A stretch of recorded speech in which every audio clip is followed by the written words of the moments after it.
Hello again, everybody. So I will try to share not what we found, but what we are exploring, because it's definitely an organic process, and it's part of the belief that we have that we are in a transition, and that in the past, whatever good vision, whatever manifesto, whatever very ambitious articulation communities have or had, most of the time they crash. It's kind of a fact.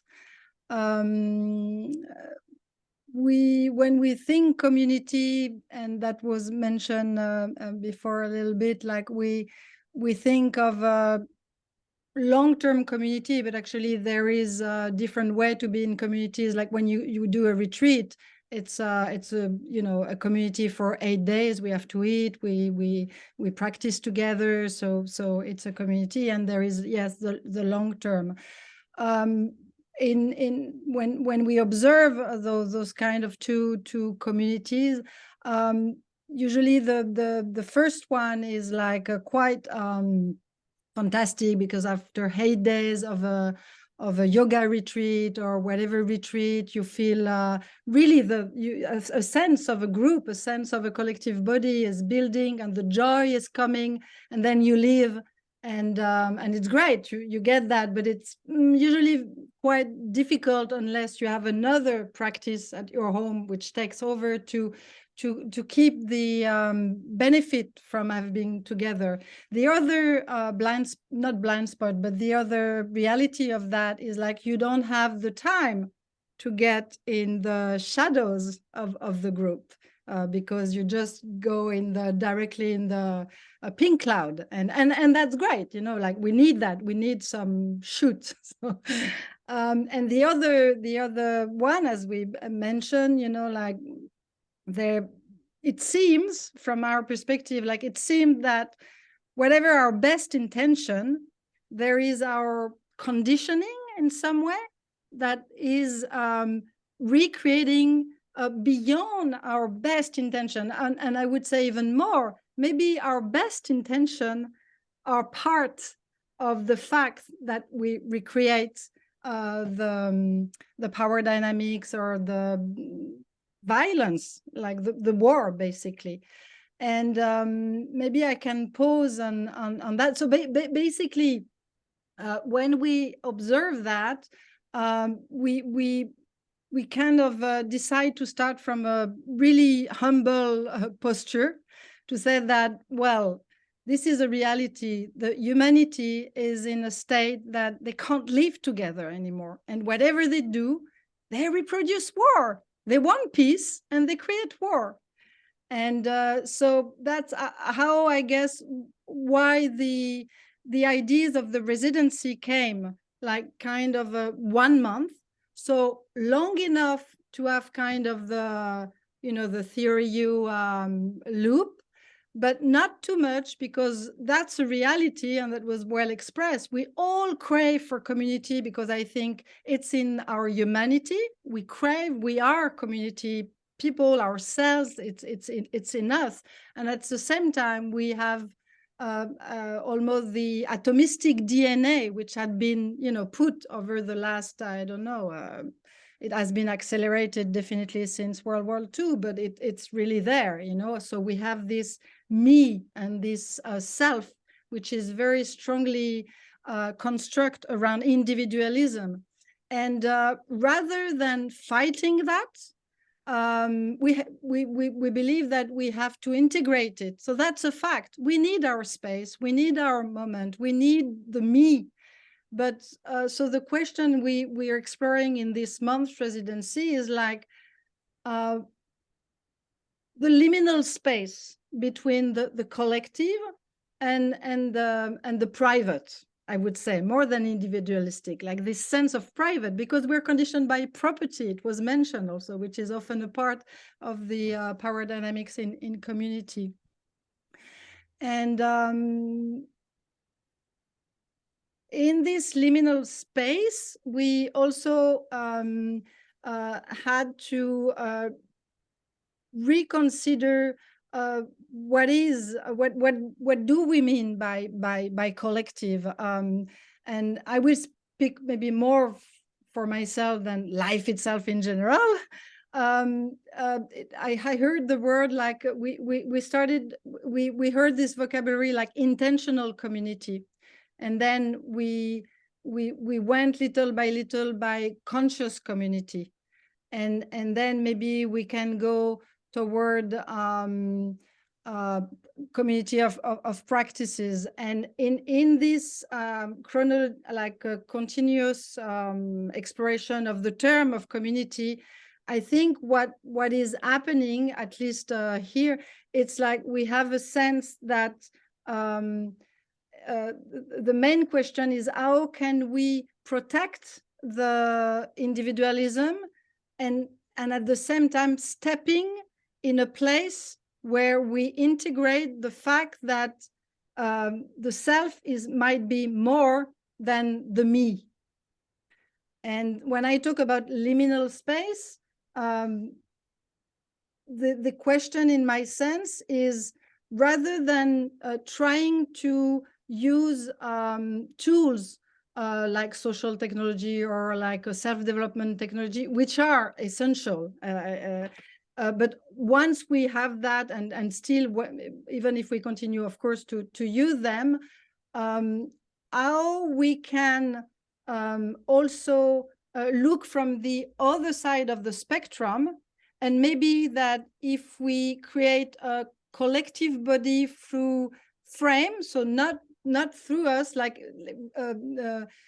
if we are put in a context where it's not about us, and it's not only from us that the work can be overcome, of living together, maybe that could work. So I don't know if I'm very clear, but basically it's like the question is like how to create a collective body from a structure, from a frame, from practices, which could integrate like self-development still, but that it's not on the shoulders of the individuals of a community to live together in harmony. Maybe there is something more outside of ourselves that can help us, that can sustain us. And maybe this is in itself breaking the paradigm, because we are conditioned, to find solution, to solve problem, to go from A to B. And maybe what we're exploring here is like, well, maybe we could change posture. Maybe we can assume that we're part of a group, but like we can let the intuition come from a way of living together, rather than trying to heal personally always.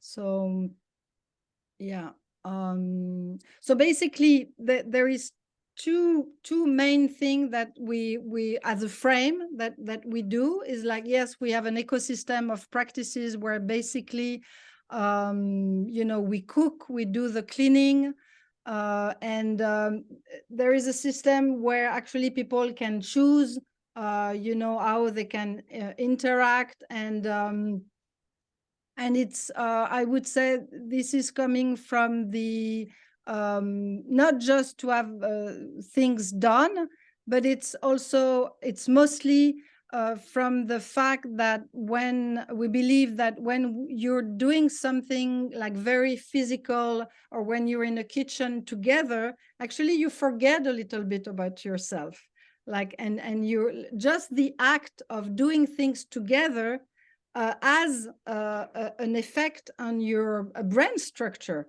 And actually in the hub we have two researchers, and that's another part of the hub, that like we want to study actually what the practices, which influence it has on the way we think, on the way we feel nourished, on the way we activate our joy, even in a context of crisis. So that's a really big project that we have at the hub. And the other big pillar that we have is like we're coming, and it's on the same line, we're coming from what we call the contemplative activism, which seems to be a paradox, but actually it's to question where does come from an adjusted action. When I say adjusted action, is like what is the response to the world that we can do? What is the action? What is the right action? But if we stay, let's say, in the intentional community or in the posture, or like, yeah, we know we have to do something, but it's still us who is doing something. I'm not sure, as I said, that we won't reproduce what we know already. So the fact to start this inquiry from almost an empty space, and to try to be in the porosity of all the world, the good, the bad, the shadow, the fear, and just to receive it. We believe that there is kind of an information that we receive through the contemplative practice. Here, it's mostly sitting, just sitting, and but it could be walking meditation. And so it's not a model, because the idea is to have monthly residency with facilitator, and sometimes residency and are more toward the tool of self-development to help us to regulate. But sometimes it's really about how can we speak in a way that it's not anymore us who are speaking, but the field is so fluid that we kind of have those resonance from what's need to be said, and obviously this frame is really coming from the religious tradition, and mostly in our case Zen Buddhism. The founder and the co-founder are really close, and myself are coming from this tradition. And it's really to see how can we benefit from this posture of this tradition, and how can we integrate it, as I said, with the reality that we are not monks, we have work to do, we will be triggered, but to have a frame which allow enough empty space actually to integrate the shadows rather than solve them. Like to really, I was talking about humility, and it's for me, it's really that, like we almost the powerlessness to realize that we arrived at such a state of dysfunctionality, collectively, and also we personally are the reflection of the collective. So it's like, can we just pause and just try to just stop for a moment trying to solve anything, and just imagine the possibility by just, if we offer this space to ourselves, to if we integrate this empty space in a group, we will know what to do. We will, like, this is so we're also, as you may know, in life itself, in the sphere, this like nebulous and mysterious sphere of metamodernism. And I don't know myself neither what is really metamodernism. I suspect that nobody really knows. And that's, for me, the interesting point, is like, okay, how can we think differently? And because to find solution with the conditioning without realizing that we are conditioned, we will end up to the same solution. They will be disguised in something very cool, and yeah, we got it. But it will be always eventually the bad and the good boys, the good boys and the bads, and like we should go there or not there. And so yes, I feel that this old new culture which is emerging is quite interesting. So like, how can we jump in a space that there is nothing to solve, but it's a space of information, literally. How How can we how can we become human again, I would say. And that's why we experience in those residency, because the subject usually is a pretext. It's really interesting. We can have a bit of knowledge and we learn tools, but bottom line, after 2 or 3 weeks, it's really the kind of another experience of self and of the world, mostly, like when we postured us differently in a group, we have also another perception of the world. And a very interesting things happen after every residency is like we talk really about the subject of the meta crisis and shadows and all of that, and the the loss of a civilization, basically. And what's coming out, it's deep joy, because that's what we are made of. We're resilient people. So when we relate in a certain way together, there is this resilience and this creativity and imagination, which so yes. So our question is how to create a collective body, which hence that creativity, that natural creativity, yes, from the practices and from, I would say, a deconstruction of self and still being ourselves. Something like that. Amazing. Thank you. It was good to hear it again from you. And for me, it already brings up so many questions I want to ask you. So I wonder if you'd be up for answering some questions from people, if anyone has any. I have some. But yeah, well, definitely, because I'm not that good in in just being by myself and talking. So I'm more a ping pong person. Yeah. Cool. Does anyone else have any questions before I go? Because I'd like to let other people speak first. After you, maybe, Nathan, but not before. Okay.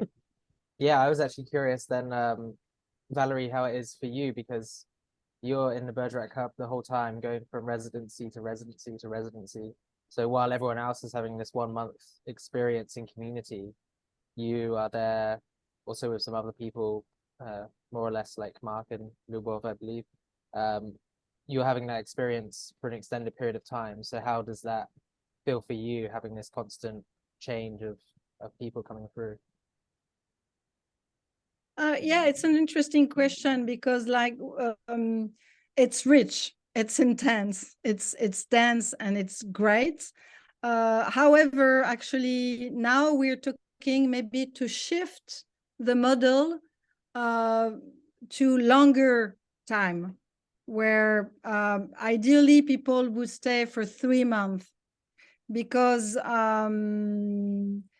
yes, it's I would say even in 1 month, it's still a lot to take for people, and even if they can work, but emotionally it's kind of a lot, and we don't have time, I feel, to manifest or express the creativity that it's coming from those residencies. So it's good, because people benefit, and they will get inspired, hopefully, that what they say, like they take things to put back in their work. But we envision it's we're still talking about it, but more like kind of a fellowship of 3 months, about the same way, also for another reason, with a general topic and a referent, but not like where the referent would be so much present, but more as a field holder. Like the same, like I think a big difference between the monastic community and the secular community, like there is the master in monastic community. So of course, like we don't want a master, but however, the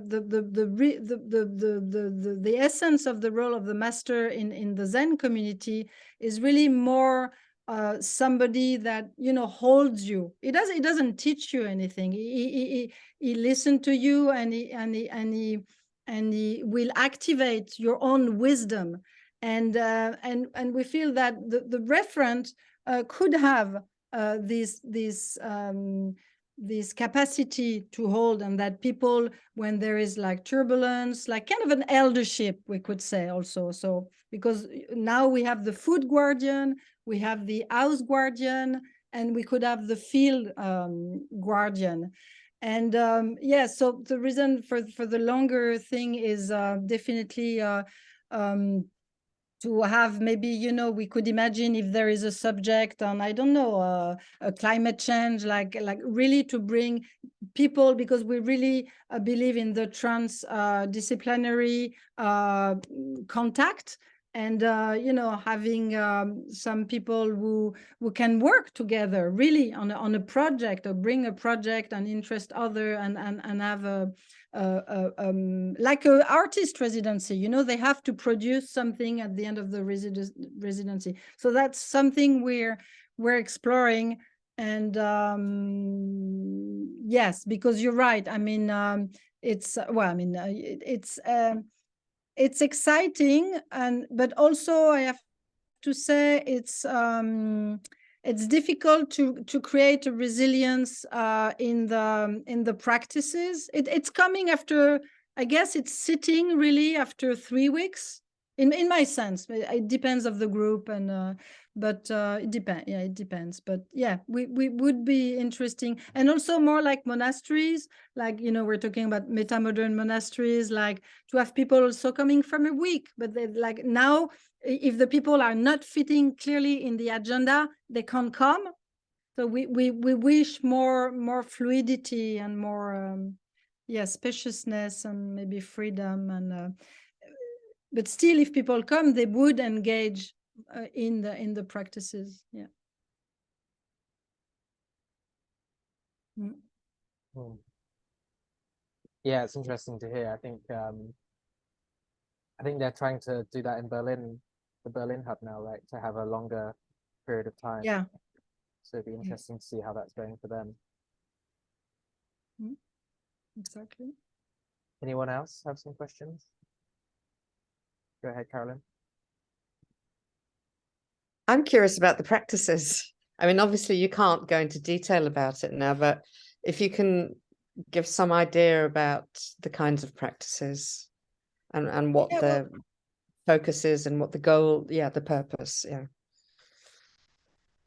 Well, basically, it's very simple. It's nothing like there is a core practices that we call the 4 MVP, kind of a minimum viable practices, and in a sense, like what is literally that? What are the minimum viable practices to create this collective body that can support the individuals, that can support the body, and like in an endless feedback loop. So it's basically the sitting in the morning, the cooking and the cleaning. We try to keep it to 1 hour per person per day from Monday to Friday, and 1 circling, whatever it could be, a deep listening circle, and voilà. So this is the minimum. Let's say when we have open residency, or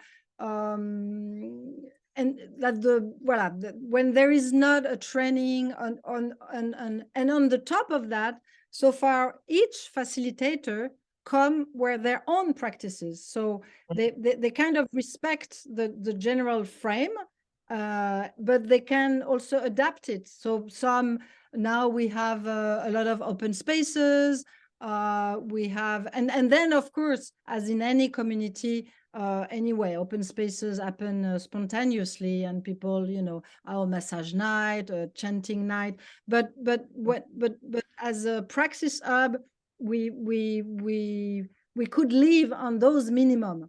And I think on the actually the idea also of a longer time is to minimize a bit the intensity of the proposition that we have, which is great. And it's great because people take that in their own community, and it's a shared knowledge, and it's community building, and it's fantastic.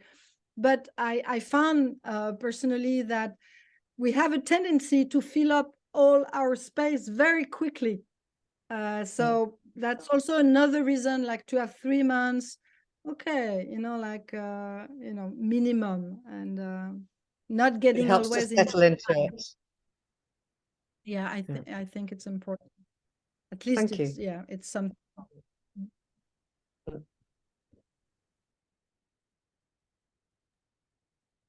Anyone else?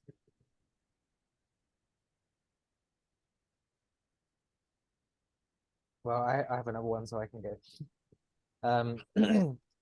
I was curious from your experience in kind of like monastic communities. I mean, you mentioned like in kind of lay communities, we still get triggered and stuff. And I've never been to a monastery. So do people still get triggered, or is it because the practices are so strong that they just don't experience it? Or do they have space to raise it, or do they just, they're just not triggered? Yeah. Yeah. Yeah, no, they are definitely triggered. They're human, and you know, we have also to get light about the monastic. Apart for, I would say, the professional monastic, which is most of the case in Japan, for example, because they don't choose. Basically, they you know, they take on the temple of their father, so they don't really choose. But I would say most of the people who go to monasteries or even decide to go to monastery, and the same as France, are the most dysfunctional people. And I'm not afraid to say that, like, because there is a kind of a tendency to say, oh, you're a monk, or you're a monk because you needed the most to have a structure because you can live your life. And it's true that it's great because, like, in before psychology and psychoanalysis, you know, like at least in Japan, I don't know really the history of Christian monasteries, but they're the place where people were going to solve their psychological problem, and they were going to see the monk. But even the monks, yes, definitely they are triggered, and especially the younger monks. So what was your question? If, like, are they triggered? Yeah, definitely they're still triggered. And how do they do? Yeah, I guess like if they are triggered, like in monastic communities, what kind of space do they have for like raising those shadows and integrating them? The master.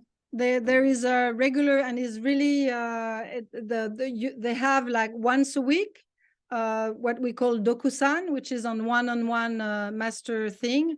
And again, we usually think that it's they will ask the great question about Buddhism. Usually no, they share about the fact that they can't stand the body they are sleeping near since 3 months, and because it's snoring and blah blah blah and blah blah blah. So they go mostly, especially the younger monk, they go mostly to dokusan to regulate. And the other thing that they have, because they're not in an individualistic frame, is like, that's also why the monastic are the monks are so busy, you know, like they don't have really time to think about their own drama, because it's like up the meditation, up the cooking, up the work, up the celebration, of the ritual, of the cooking, of the, and boom. So it's but not to say that they numb themselves in that, because the teaching also help them to meet their day with full presence, but through the movement. I would say they're in constant movement, and it's very somatic body movement. You know, the temples have a lot of space, and they're always running from one space to another. So when they have their drama, like it's almost embodying and process. You know, they don't sit and go cry to their room. And when it's too much, they go to dokusan, like a psi, but it's the master. And with the year, like I guess it's the practice in itself that I was saying, like the deconstruction of self that creates the meditation time, like gives you the capacity to integrate whatever comes. And it's not good, not bad, but you move on, you move on, you move on. You don't put it on the side, you're fully taking it, but you move on. Channa, you know, in and dhyana before the Sanskrit, like dhyana, which is the origin of the word Zen, and from it went from China, and then at one moment it was called Chan, na. The na, actually, it's a dynamic prefix or suffix. So Chan is kind of concentration of absorption, and that's what we usually understand with meditation, but we forget often the na, which is fundamental. So it's a dynamic absorption. We don't sit and the whole frame of monasteries is based on this constant movement. So it's certainly a good way to integrate the shadows. Mm. Yeah, interesting. Mm. Thank you for sharing. I have a question I'd love to ask. So when I could always hear you when I disappeared, so I'm sorry about that. I wondered, like, when you either amongst members or when you have someone who has more of a kind of guiding profile, in what kind of context do you get together? What do you have, like a specific place to go to? Like a safe space, or is there a way that you create a safe space for sharing and solving tensions, or how do you approach that? Or is there like a fixed rhythm, like every week we come together to share what's going on? I just wonder how you approach that. Yeah, well, definitely, as I said, like now the format is like each facilitator are mostly there to bring their practices and a good, because this is our reality, like most of the practices that I brought are, I would say, regulation practices and apart the joyful and celebration. So yeah, it's not that there is a fixed space, but like it depends of the facilitator, but it goes to IFS, to NVC, to deep listening circle, to process element, to it depends. Now we have a relational embodiment, which is, I guess, a lot of the regulation comes from the restorative culture, and the mirroring, and either with a mediator or and there is always, of course, the natural one-to-one which emerge with the reference when somebody feel to talk, but most of the system that facilitators bring is how can a community in itself can regulate through sharing those tools to all the members, and then they can use the tools among themselves. And yeah, well, I guess it's pretty common now in communities, basically regulation thing and celebration. I would say, well, it's not the regulation thing, but I would say that celebration is a big part of what we do, or what the facilitator propose, like and I feel in some way it's natural regulation, because again, when we celebrate, when we chant, we are a little bit at the time where we're a little bit less focused on ourselves, and then we are taking over by this mystery of being together, and sometimes a lot of the problems can solve by themselves.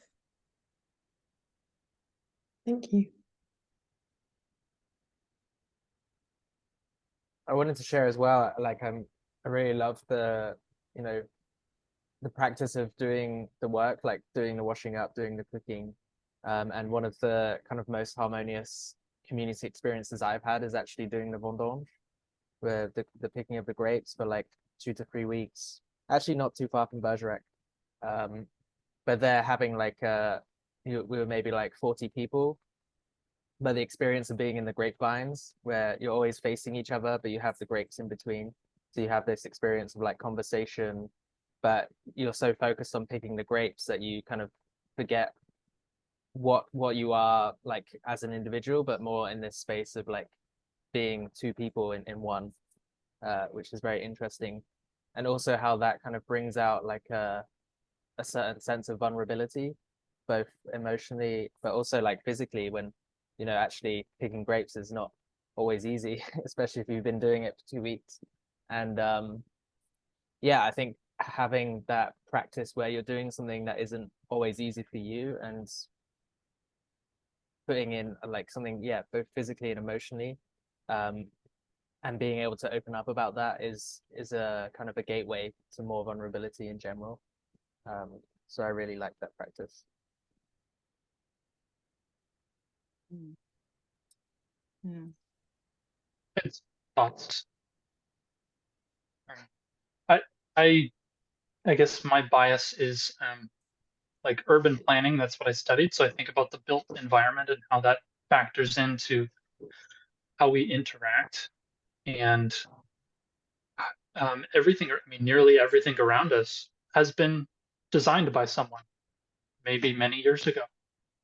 And the physical shapes around us and the textures, the division of the grapevines, and also the permeability of that structure, or how a courtyard is laid out, or whether there's plants there, or the size of a house, the size of the rooms, the design of the kitchen in which you're to cook together.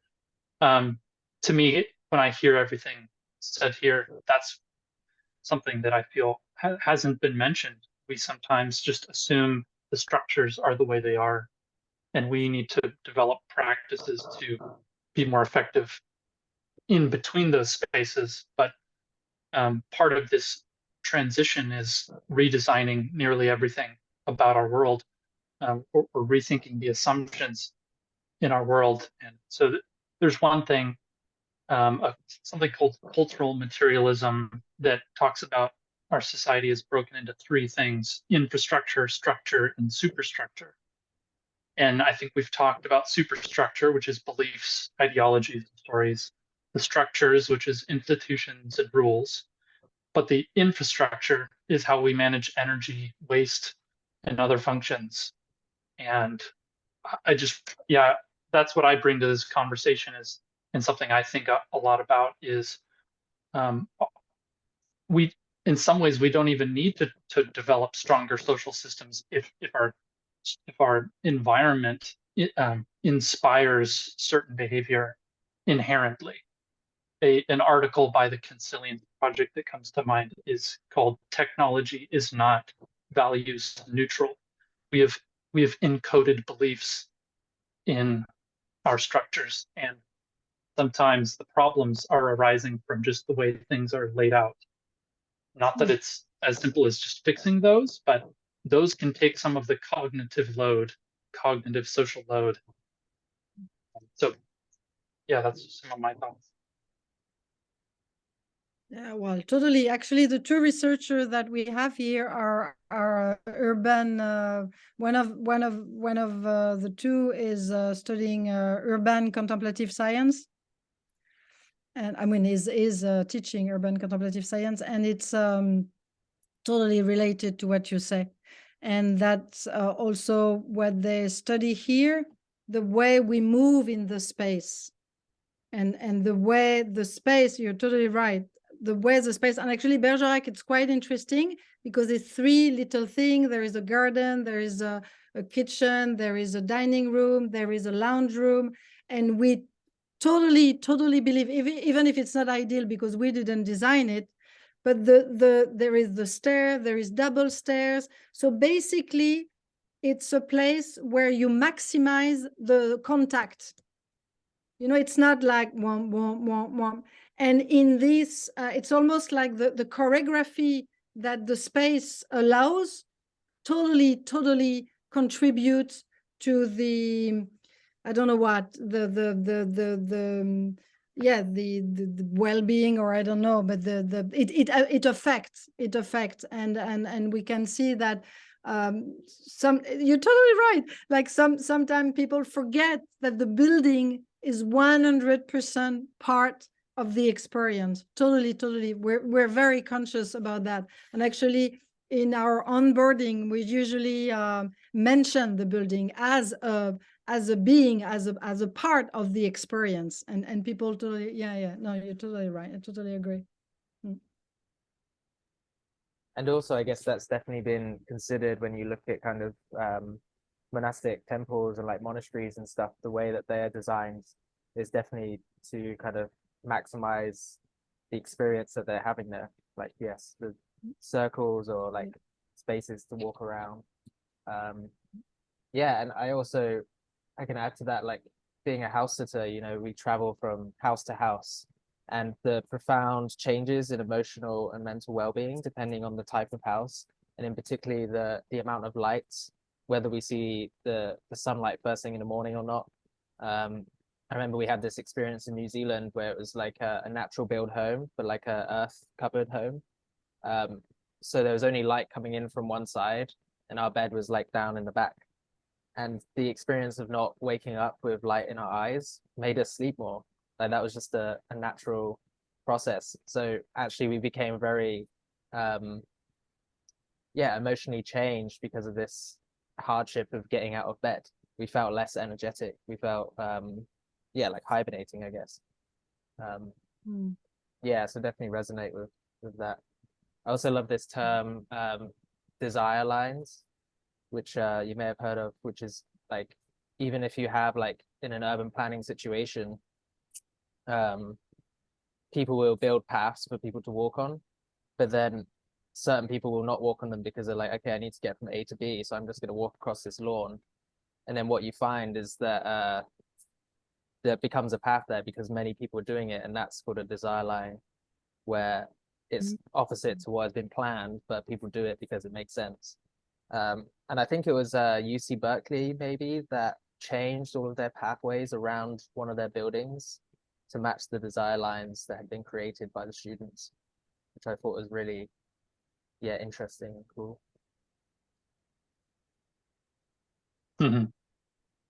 Even allowing people to create the desired paths before installation of any path at all. Let the people show you how the system should function first. I'm curious of what you say, Simon? Cow path? You mean in slaughter? Yeah, it's a metaphor. It's a metaphor which is used in the sort of in the IT world, pave the cow paths, which comes from it's using that metaphor. Yeah, like, you know, do thing like make it easy for people to do things the way they would naturally do them, or the way they just easily do them, rather than make them go around a sort of circuitous way. Yeah, I'm feeling a lot of mixed feelings, actually. I feel that I had a lot of mixed feelings when I was in Bergerac as well. You know, it was in some ways it's quite a difficult experience, and not just. I don't feel that was all learning; it was just difficult. And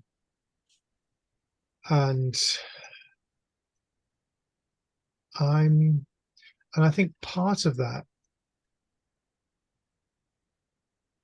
my side of that, comes from my experience of that.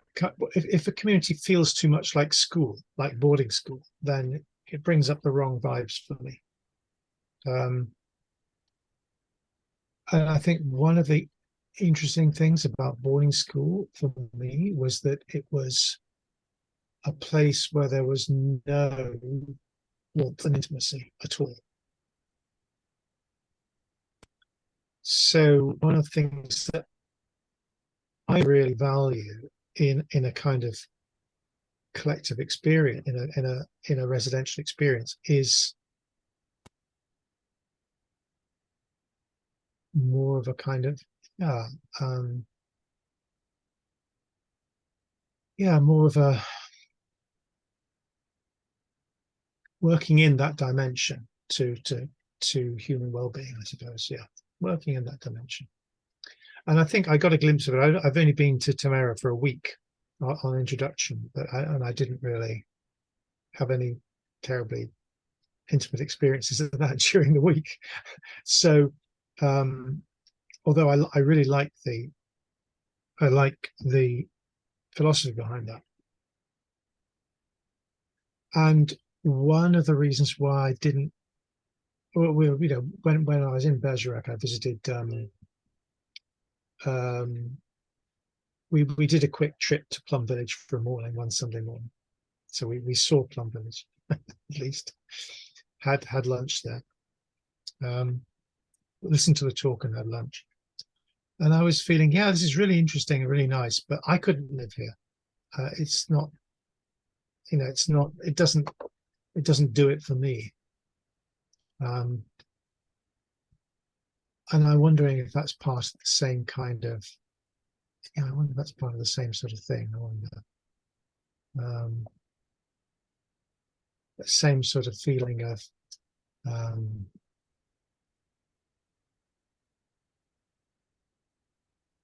there are certain things which go along with living in a kind of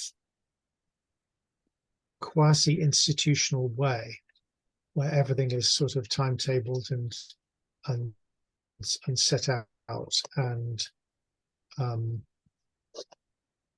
that's a very different experience from sharing a place with 3 other people. Just sharing living, because you don't have that. And it's not that I don't like the structure. I actually quite like the structure. But there's a kind of, yeah, there's a balance for me. I enjoy the structure if it goes along with the kind of warmth and intimacy which I need as well, something like that. Connection at which level? What what I haven't said though, actually, Valerie, is one of the things I really appreciated about what you were saying was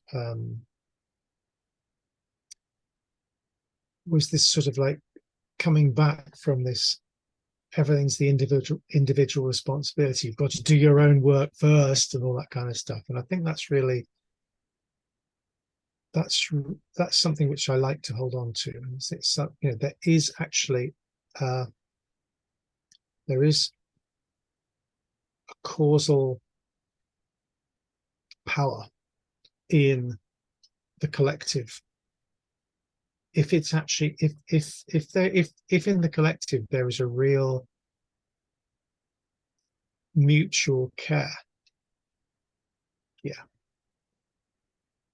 and openness and responsiveness, then I think, yeah.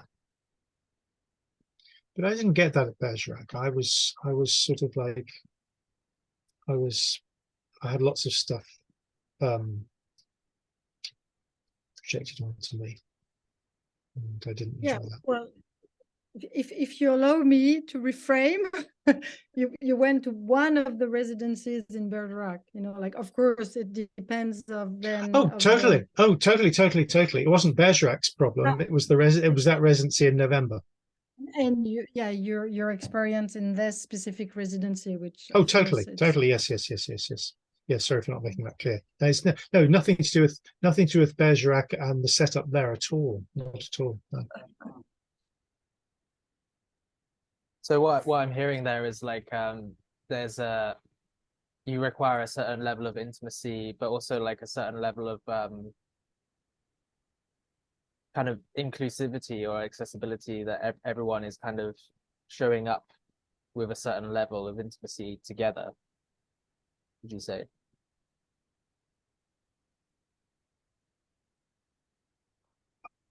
Yeah, that's a nice way of putting it. I wonder if that's really what I mean. But thanks for reflecting that back. That's really helpful. I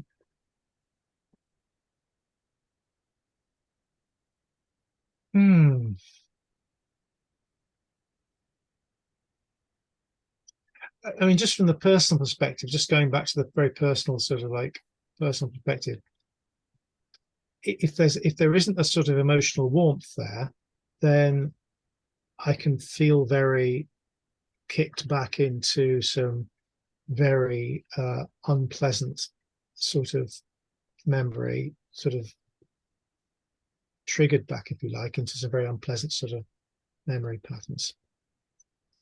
Mm. And what do people need to? It's interesting, actually. I just like to reflecting, taking a slightly different tack, just to add to this. Another person I've been talking to recently, we were talking about just thinking around this question: what does it take? Because you get quite a lot of lone geniuses around at the moment. Quite a lot of people. What you were saying yourself, Valerie, about the people that end up as monks are very often the people that most need it. You know, the people who don't feel they fitted in with society very well. Maybe they were a bit neurodiverse. Maybe they were this, that, the other. Maybe they had sort of emotional issues, and instead of being able to connect, they've withdrawn and developed their own whole kind of usually conceptual mental system by themselves. And the problem there, of course, is that doesn't actually help you connect. If you develop your own conceptual system all by yourself, it doesn't actually help connect with other people, sadly. But then the real question to me is what do we need how do we need to design a community to help those people reconnect and get over the loneness? And I don't mean the sort of positive side of being I don't mean the positive side of being with oneself, because that's obviously very valuable and very important, but I see it more at a sort of conceptual level. You know, you kind of don't have enough interaction, you don't have enough connection to keep the kind of processes in yourself linked in with other people. And my guess is this actually really does differ from person to person. It really differs. It's a personality thing.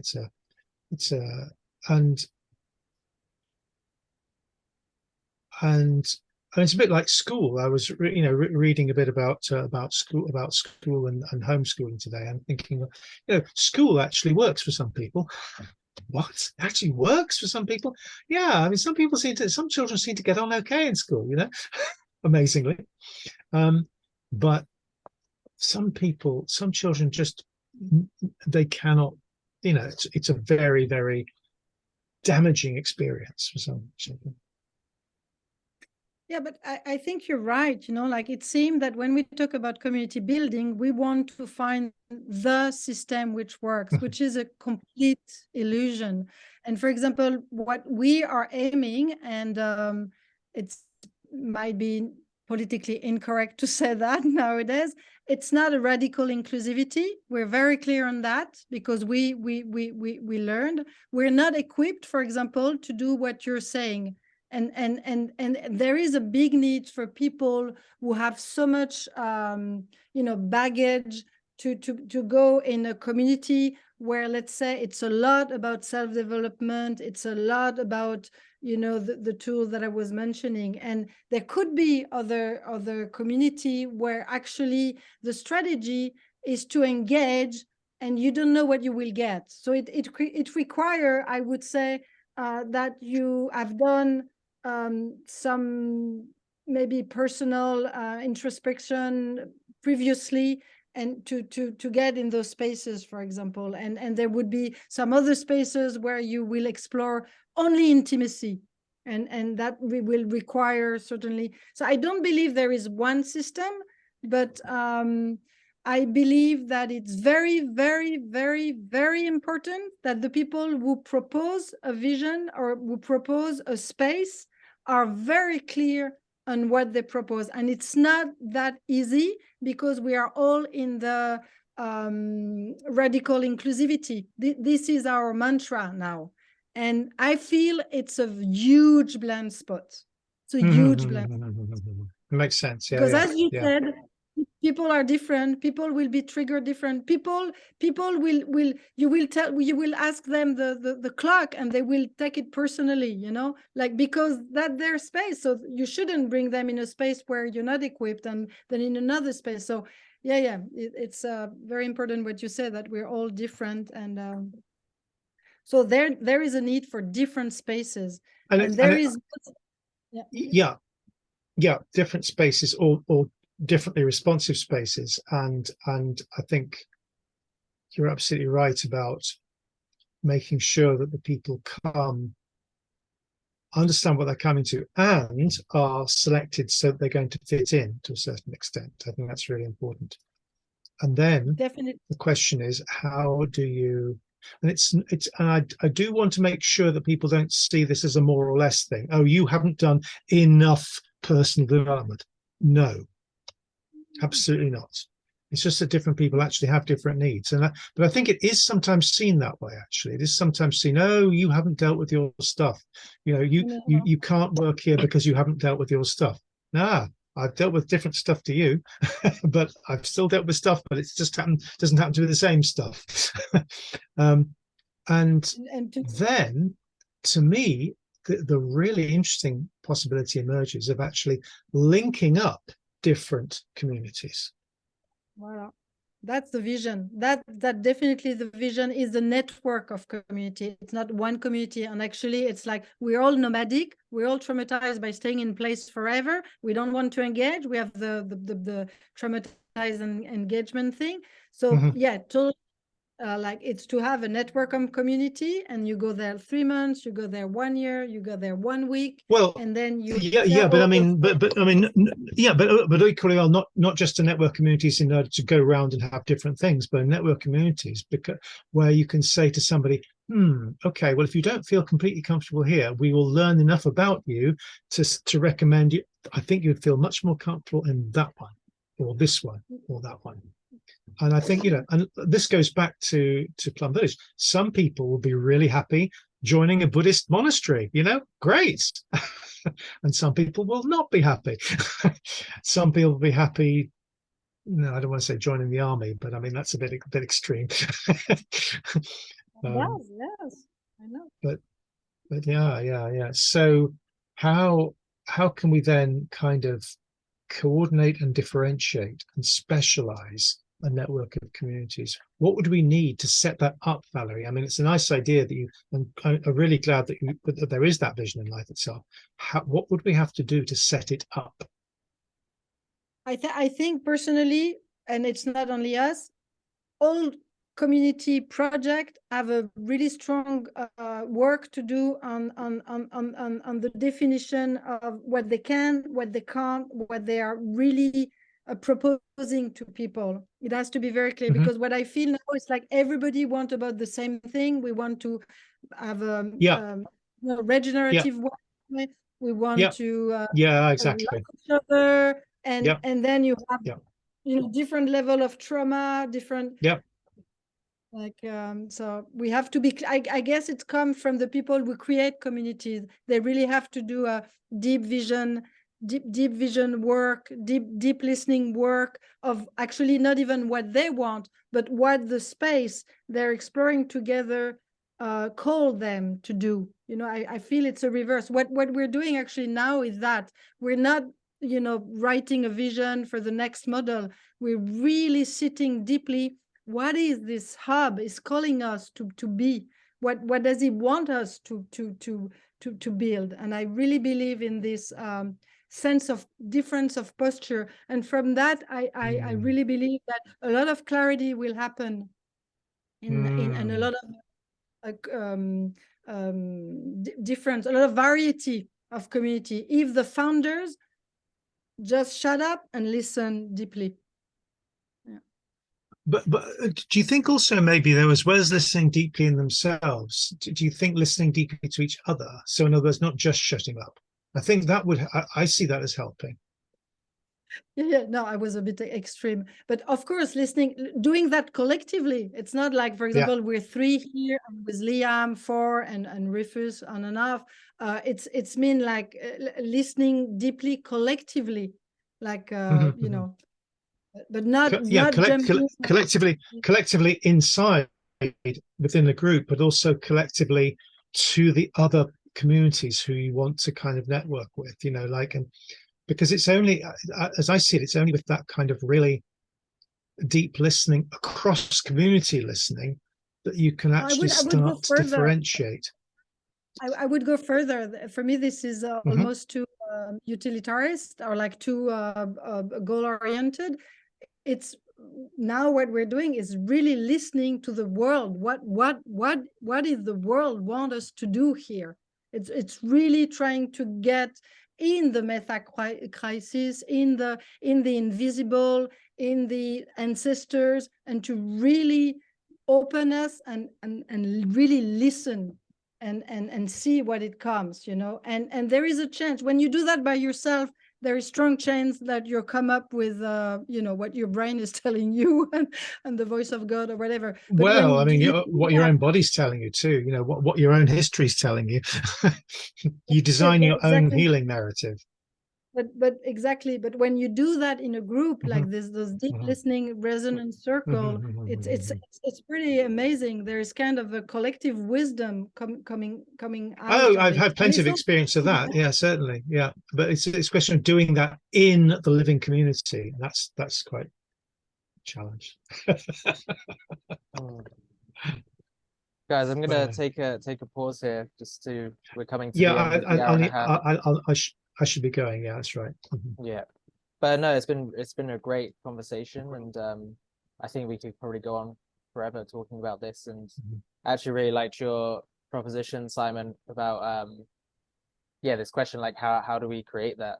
And I think that could be a theme actually for another. We can come together, and maybe we can even like write something up, or work on like creating something together as a group. I don't quite know how we would do that. Maybe just record it, and then we can have someone scribing. Yeah, so many things come up as we speak about it, which I think is incredible.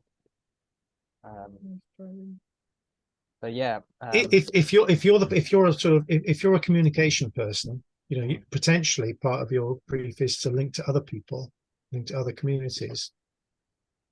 Yes. And I think it would be a very good start to come together in this community, Life Itself community, and sort of have that conversation.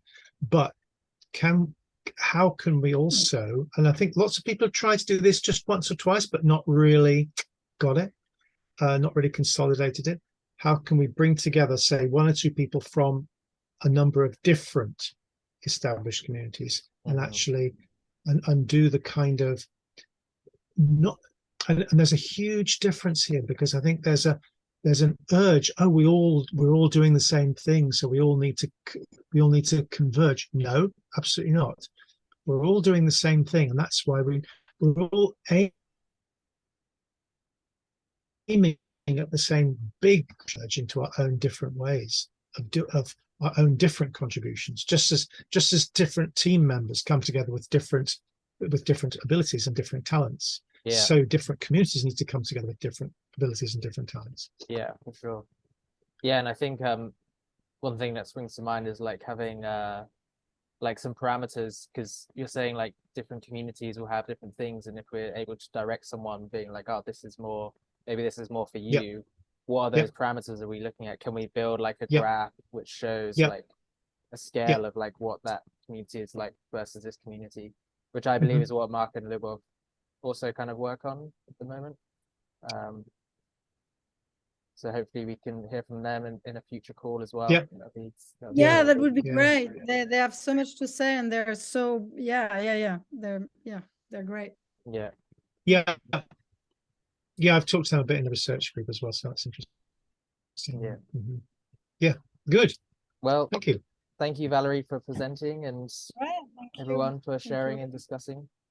And we'll do the next one again in 2 weeks. So I think next time Stephen Reed is gonna be talking. We haven't finished on an idea yet, but will be coming anyway. Right. Great. Thank you. Thanks. Bye-bye. Thanks, everyone. Bye.